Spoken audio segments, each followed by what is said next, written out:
ایک اور گناہ بھی ہے جس کی وجہ سے انسان کے اوپر اللہ بارش برسانا بند کر دیتا ہے۔ رسول اللہ صلی اللہ علیہ وسلم نے اسی حدیث میں آگے ارشاد فرمایا کہ وَلَمْ يَمْنَعُوا زَكَاةَ أَمْوَالِهِمْ إِلَّا مُنِعُوا الْقَطَرَ مِنَ السَّمَاءِ۔ حضور نے ارشاد فرمایا کہ جب قوم اپنے مال کی زکوٰۃ دینے سے پھر جاتی ہے تو اللہ آسمان سے ایک قطرہ بھی برسانا ان کے لیے حرام کر دیتا ہے۔ جب زکوٰۃ دینے سے انسان راستے نکالنے لگے، ایک کیٹیگری کے لوگ وہ ہیں جو کھلم کھلا کہتے ہیں بھائی ہم نے نہیں دینی، وہ تو گئے، ایمان سے بھی گئے۔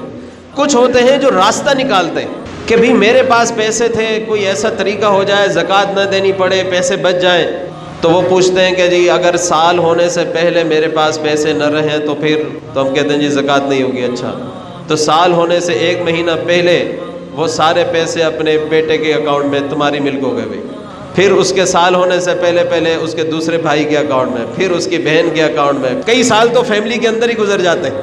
تو اس طرح گزار کر وہ سمجھتے ہیں کہ ہم نے رب کو دھوکہ دیا۔ تم نے رب کو دھوکہ نہیں دیا، تم نے اپنے پاؤں پر کلہاڑی ماری، تم نے اپنی آخرت تباہ کی، تم نے اپنی دنیا تباہ کی۔ مال کی زکوٰۃ دینے سے جو قوم انکار کرتی ہے، حضور نے ارشاد فرمایا اللہ اس قوم پر بارش کا ایک قطرہ بھی حرام کر دیتا ہے۔ آگے رسول اللہ کا فرمان سنیے اور ہماری جو حیثیت ہے رب کی نظر میں وہ سنیے۔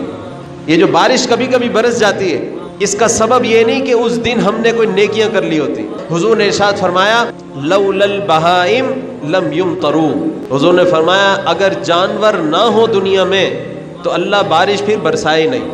تو اس کا مطلب ہے کہ کبھی کبھی بارش برس کر جو ہمیں روزی ملتی ہے، ہم اللہ کی نظر میں کتے، بلی اور حشرات الارض جتنی حیثیت بھی نہیں رکھتے کہ اللہ ہمارے منہ کو پھر ہمیں بارش عطا فرما دے۔ فرمایا کہ یہ جانوروں کی وجہ سے تمہیں بارش ملتی ہے۔